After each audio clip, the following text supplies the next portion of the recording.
Yes. Give a warm applause to Dr. Jonathan Donges. He is the co-lead of the flagship project COPAN at the Potsdam Institute for Climate Impact Research. And all information about it he will provide, and he will introduce about more information for you. Thanks. So I'm in a lucky position that my colleagues in 2 talks already gave quite a nice introduction to climate change and climate impacts and what can be done about it, maybe becoming vegan. So I can build on that and talk a bit about the what we see as a bit of the frontier of Earth system modeling and some of the key challenges. And I try to create connections to things that are maybe of interest for people here at different places. So, well, again, to emphasize this again, this challenge of global warming here from a paleoclimate perspective. So, this starts 20,000 years ago in the maximum of the last glaciation, where we had about 4-degree cooler climate than today, or between 3 and 4, and the mammoths were around there, right? And then there was a slow warming of about 3 degrees, which took 10,000 years. It's actually quite slow. Then there were 10,000 years nearly of a nearly very steady climate. That's the Holocene, the blue curve, right? That's where human civilization prospered, developed, where humans developed agriculture, technologies. The Industrial Revolution took place, and then suddenly there's this kink. Yeah, comparably very fast warming there. That's the Industrial Revolution, driven by human anthropogenic emissions of greenhouse gases and land use change, mainly. This is all from paleoclimate data, from ice cores and other sources. Now, these head crew data, these are measurements, and they confirm the earlier sources here. There's still this quick warming, and it's really important to mention that it's not only the amplitude of warming that's important here. We have about 1 degree of warming in this red curve already, compared to these 3 degrees of warming since the maximum of the last ice age. But what is also very important is the rate of warming. You know, it's 100 times faster than what happened from the last ice age to the Holocene. This anthropogenic warming, 100 times faster. And that's actually what creates a lot of problems for adaptation. Then if we go further into the future, this gets even more extreme, right? This is one of the quite extreme greenhouse gas emission scenarios, which is actually a business as usual scenario. So that's what is projected to happen when we just continue with business as usual emitting. And this goes up to 3 degrees or 4 degrees. So we've seen that before as well. So again, 100 times faster, very extreme. So what is this doing? This is actually bringing us to a new geological age, which has been termed the Anthropocene, where social technological dynamics actually has become a dominant process in the Earth system. The Earth system is very complex. Lots of different processes are interacting on global scales, on local scales, regional scales, on different temporal scales, but humans have created these networks, which we call also globalization, right? Networks of information flows, networks of trade, networks of resource flux, and it's actually these technological systems, these technological networks that have enabled this global warming, these huge greenhouse gas emissions. So it's really a social technological dynamics that has been driving this. So that's kind of relating to the title, right? That's the Anthropocene. There are some challenges. Then again, this curve here, the paleoclimate view on global warming, the last 20,000 years, but this also brings in some more information. One is the tipping elements, so-called tipping elements in the climate system. These are parts of the climate system that have a nonlinear response to global warming. So they can tip. They can tip like like something that is standing on a set, they can tip over if a certain threshold is exceeded, and the threshold is indicated by these uncertainty ranges there, from yellow to red. So and a lot of them, actually, a lot of these thresholds, they cluster in a range between 1.5 and to 2 degrees. That's this cluster of tipping elements possibly switched within the Paris range. And these include important ice sheets on the Earth, which could create a huge sea level rise, but also alpine glaciers and coral reefs. And that's actually where this Paris Agreement temperature range comes from. 1.5 to 2 degrees has been agreed as a limit to global warming in the Paris Climate Agreement 2 years ago. And but if you look at this curve, it shows that really most of the scenarios, these RCP scenarios that have been studied, they will shoot beyond that, and they will hit even these upper clusters of tipping elements, which are, for example, Amazon, rainforest, boreal forest, thermohighland circulation of the oceans. And only if you have a very nice sustainability transformation, this RCP 2.6 scenario, you might avoid these tipping elements to tip. So that's the picture of current climate science. And these might even interact and create tipping cascades. So this is from a paper that is just in press. But now, there are not only climate change is an issue, but as Benny has pointed out and others as well, also other sustainability dimensions that humans have had an impact on, and they are summarized in the planetary boundaries concept. And it's just important to mention that not only climate change is a problem, that all of these are a problem, and these different dimensions like biosphere, integrity, destruction, climate change, but also chemical pollution or deforestation, they are all interacting, and they are taking the Earth system away from something that has been called a safe operating space for humanity by people like Johan Rockström, Will Steffen. And the challenge for sustainability transformation is to basically return to this safe operating space, which is the only state of the Earth system that is known to be a good state for human societies to prosper. And you can then bring the human social dimension in and ask, well, for what Earth system states are these planetary boundaries not violated, but where also certain social foundations are met? So they are basic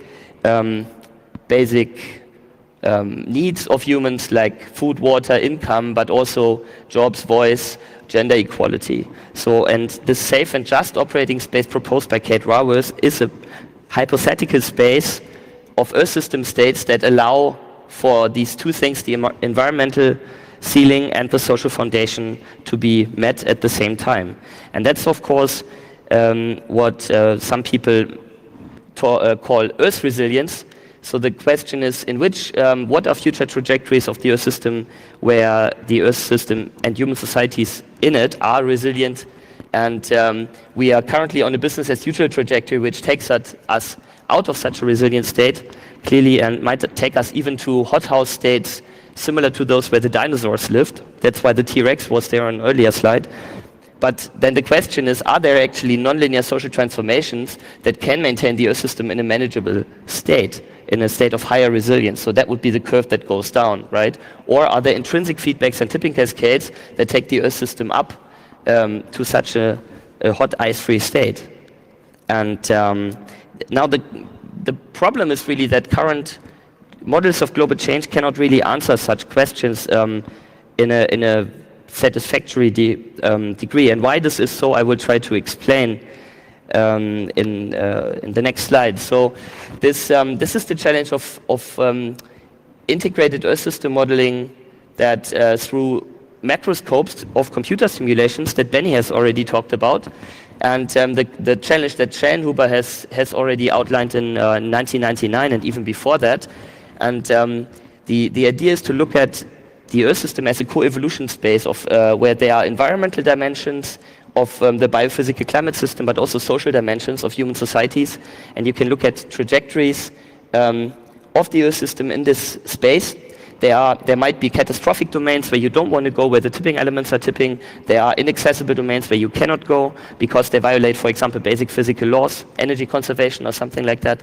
But then there might also be parts of that space that are something like a safe operating space in the sense of the planetary boundaries, or even a safe and just operating space in the sense of Kate Raworth, in the sense of the so-called Oxfam donut. And the challenge for such an integrated whole Earth system analysis is really to ask, for example, is there even something like a safe operating space in the sense, what is the size of it, what is its shape, what is the resilience of societal states within this space, under which conditions does it exist? These are really systems questions where you need a complex systems analysis to answer them. So you have to run huge ensembles of complex models, you have to do uncertainty analysis, probabilistic things, and so on and so forth. And it even becomes a bit more complex, so there are different dimensions of such an analysis which are very important. And just to mention them very briefly, such a kind of integrated Earth system analysis, we think, needs to take into account really the dimension of human agency. So models have to represent agents, and they cannot, and their macro dynamics that emerges from agent behavior, for example, people making decisions, sharing information on social networks, what macroscopic dynamics emerges from that might be relevant, for example, for climate policy. Then actually taking these networks into account that make up globalization, modeling them explicitly. That is where complex network theory provides a lot of tools for doing that. That's the second point. Representing these networks in our macroscopes. And the third point is really to capture the co-evolution of nature and societies in these models, and to really go beyond what just doing optimization calculations like economists often do with actually good reasons. But if you want to look at resilience, if you want to look at these questions like does a safe operating space exist at all, you cannot do it with optimization models. So a novel type of models is needed for doing this type of analysis, which we call world Earth models. Such models currently don't exist. And so we are doing some modest efforts in the COPAN project to create such models. And for example, again, these models should allow to represent social network dynamics, opinion formation, social tipping points, tipping interactions, to address questions like how do actually these climate tipping elements like the Greenland ice sheet and Arctic ice sheet interact with potential social tipping elements. What are potential social tipping elements? For example, opinion formation is known to has the potential to be a tipping element. Climate policy can be a tipping element. The divestment movement, the social movement on divestment from fossil fuels can be a tipping element. There can be tipping cascades in this network. And this is something we have to tuvert. And this is just showing the types of global change models that are out there, the two dominant types of models that are out there right now are so-called Earth system models and integrated assessment models. Both are focusing respectively on the biophysical dimensions of the Earth system. These are the Earth system models. They focus on the climate system. And the integrated assessment models, they focus mainly on the socio-metabolic or economic dimensions of the Earth system. And then these new types of models that we envision should focus on a process detailed representation of things going on in the socio-cultural domain. So really, again, what is socio-cultural? This is, again, opinion formation, creation of institutions, dynamics of organizations, and such things. And why do we even think that we can do that? Because it seems to be a huge, very difficult task. And we've seen that even though we've come a long way since the Limits to Growth report, 1972, I mean, there have been a lot of developments since then, 40 years passed, or even more, 45. And there has been a huge progress in computing power since then, of course, so comprehensive Earth system modeling is advancing fast already, and we can exploit this progress further.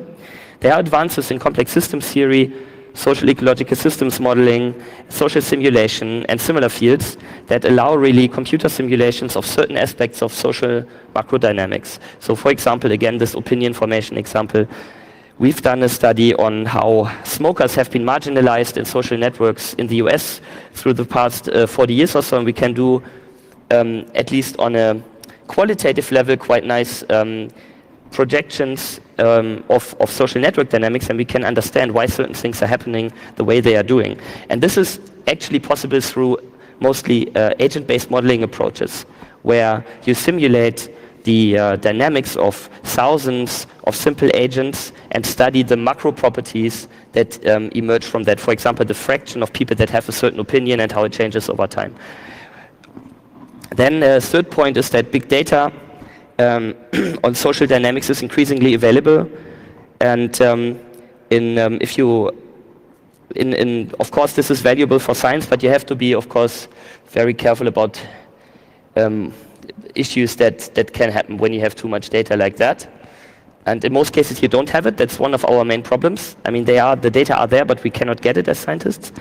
And the fourth point is there are emerging research networks that aim at fostering such inter- and transdisciplinary research. So this is really about integrating natural and social sciences to a degree that is much closer than has been done in the past. And this is, of course, very difficult because everyone speaks different languages. But there are these networks. Progress is slow, but there's some hope. Now this is a bit more concrete on what we are doing. In the Copan project, we are developing a software framework which is called Copan Core, because it's our core activity at the moment. So it doesn't really have a meaning as an acronym so far. Maybe it has at some point. And the idea is really to provide a framework to build such models that has the potential to represent these different spheres of the Earth system that I talked about before. So there's the environmental sphere, then nature, which we call the biophysical taxon, and then there's this metabolic sphere and the cultural sphere. And there are different entities in the model, so different things that are.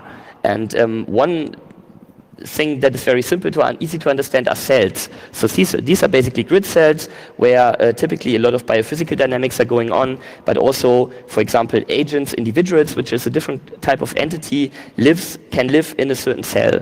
And then there's another type of entity that we highlight here. These are social systems. These are things like aggregate systems of parts of society, like a nation state, for example, or a city, that are described more on a macroscopic level by some aggregate variables, for example, like production, harvesting, wealth, capital stocks, and so on. And these different entities are, of course, interacting. They are somehow related to each other, and there are different modeling approaches, like agent-based modeling, adaptive networks, differential equations, stochastic equations that we can use to model the dynamics of these entities. So there are. This is another type of another look at that, which is more like an UML diagram. So this shows how the different entities in the model are represented by classes, by objects, and how they can be related to each other. For example, an individual can live on a cell, or a social system owns a number of individuals. So individuals can belong to social systems, and so on. Then, okay, software design. We have a reference implementation in Python. It's object-oriented.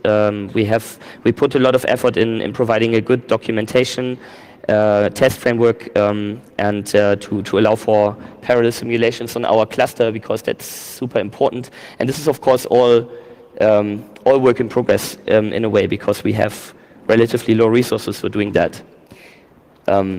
But it's basically made in a way that people can really plug and play their models together. So it's a role-based modularization that allows for different levels of involvement of people. So there can be model users that are just using models in a scripting kind of way. There can be component developers that develop different parts to represent different types of Earth system processes, for example. And there can be framework developers like us who are really providing the sourcing and trying to make it more performant, for example, or to port it to a different programming language or something like that. And we host it on GitHub.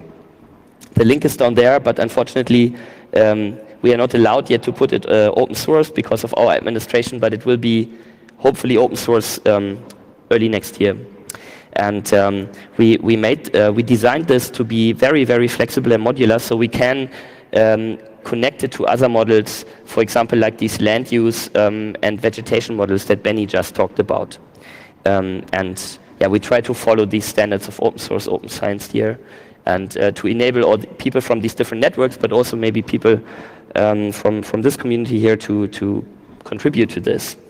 And yeah, this is an example how a typical script looks like that runs, does model run. So this is just in 30 lines of code here because this thing is highly modular, and this is just showing how simple this can be actually for a model user. And this is now a bit even more concrete. This is an illustrative example model that we put together to show that this whole thing works. And so the white boxes here, they are model components that a model component developer would provide. For example, a global carbon cycle. So this that determines how carbon is, for example, diffusing between the atmosphere and the ocean. How carbon is going from the vegetation into the atmosphere, for example. Yeah, that's, for example, entities involved in this carbon cycle component would be the world, so the whole planet, which is one entity, and then also cells, because photosynthesis and, in general, biology happens on cells. And entities are, for example, also represented, individuals, social systems are there, and then also each of these entities is involved in different processes. So just to give one example, if you look into the social learning component, this is showing how people imitate each other. So it's a very typical human behavior to look what your friends are doing, and then you want to do it as well, many times, if you think it makes sense. And then the individual has this learn environmentally friendly process that it participates in. So this is, if you see your friend is environmentally friendly, maybe you want to be environmentally friendly too. And then we put this all together, and then this gets a bit complicated again. This looks more and more like the limits to growth model. Yeah, you can look into the paper for details here. But yeah, we have of course some results here. This is just really for illustration. So these are not predictions of any kind. They are not even projections, but they are just illustrations of the space of possibilities of Earth system dynamics. If you assume all the things that we have assumed, right? So they are, and this is a very legitimate thing that models have to do as well, or that we think models are important for as well, to explore the space of possibilities, to really understand how the world Earth system works. And you don't have to do predictions to have a good model.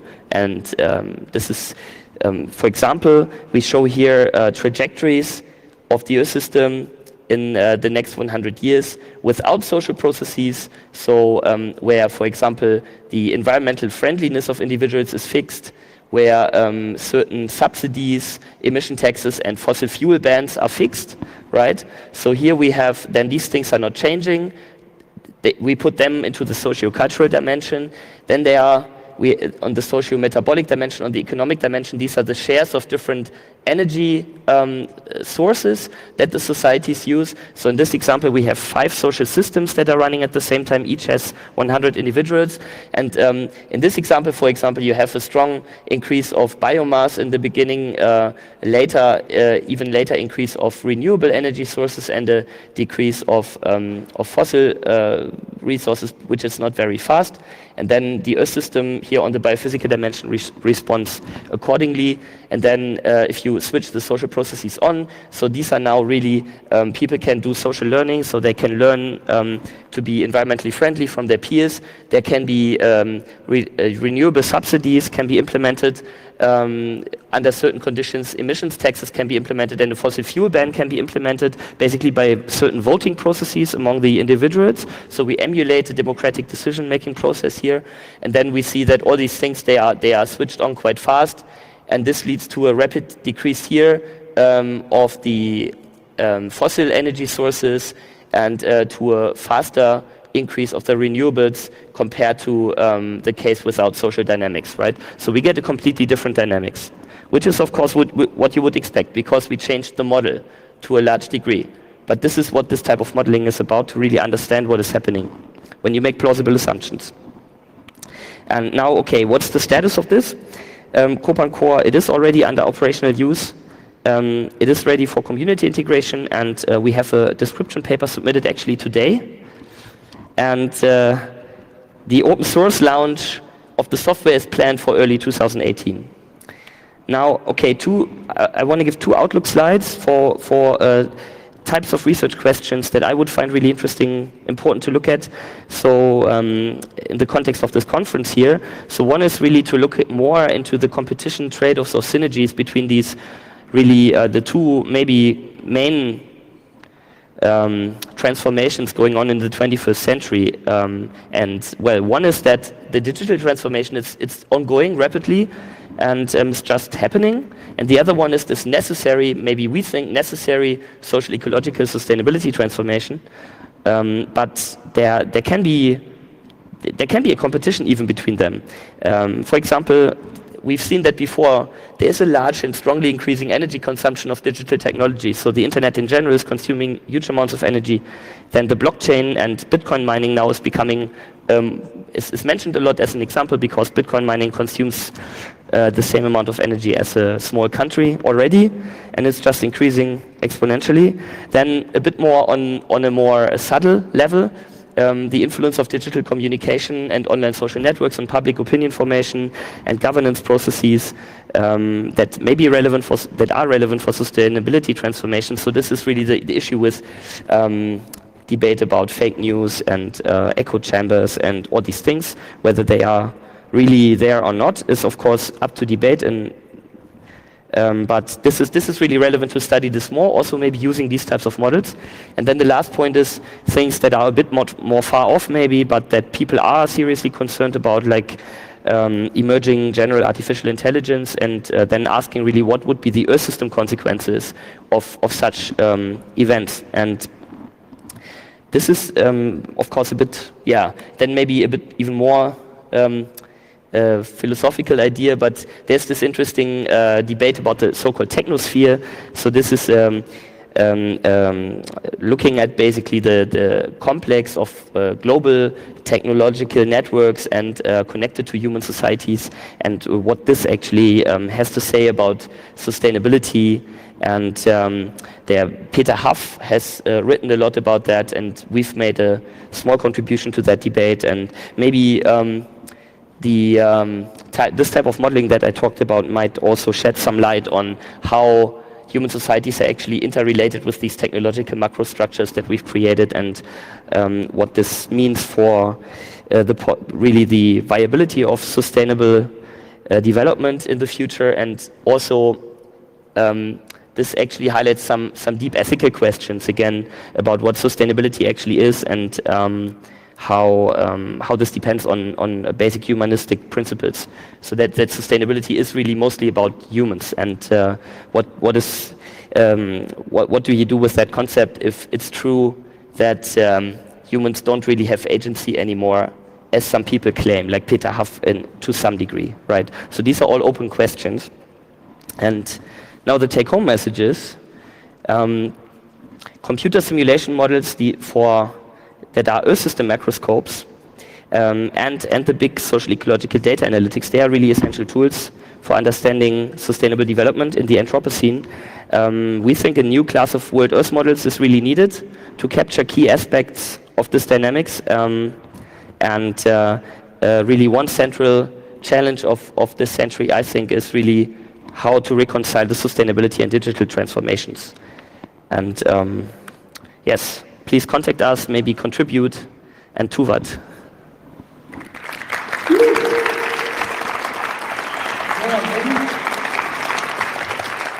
You used your time perfectly, which means that we have just 2 minutes for 2 questions. If there are any, please go to the microphone or via internet. I see one question here and one perhaps there. So we have the 2 questions. Amazing work, really interesting talk. Thanks a lot.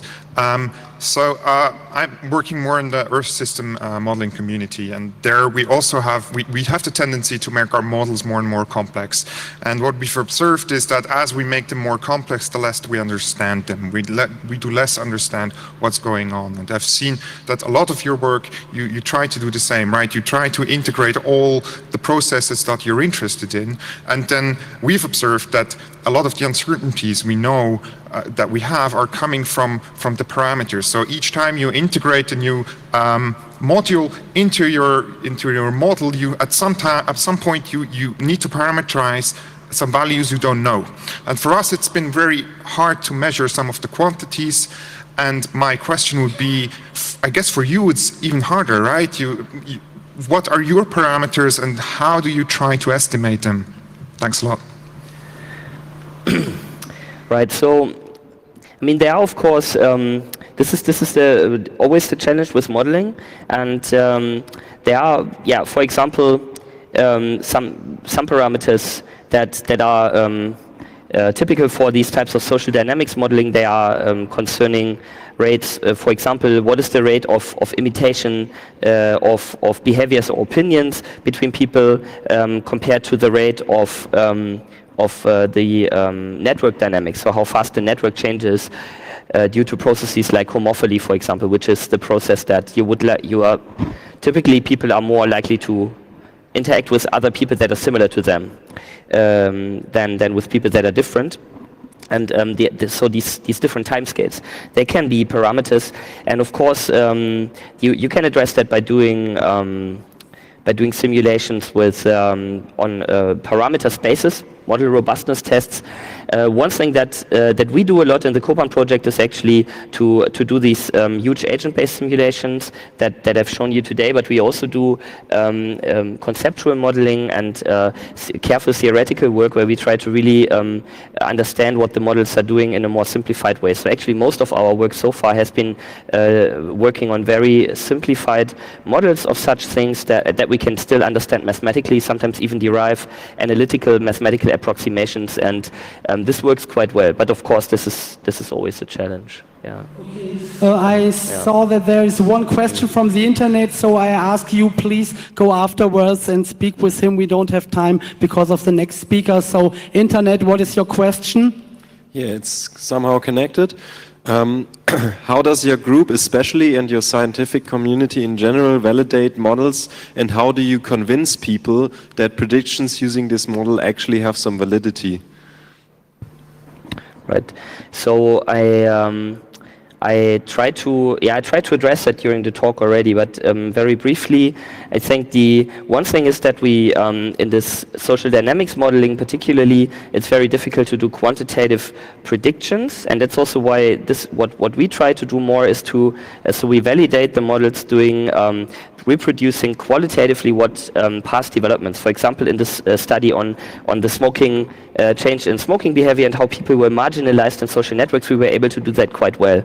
So these are types of, and if you can then look at different properties of a social network at the same time, and you see that, okay, my model can reproduce the change, the decrease in eigenvector centrality and the decrease in clustering or the increase of clustering of smokers and the decrease of centrality at the same time under a lot of different parameter settings, then this is a good validation in a qualitative sense for that model. And then again, I would like to highlight that we really don't try to predict things, but we want to explore the space of possibilities, really. Okay, then a big applause for our speaker, Dr. Jonathan Donges. Thanks.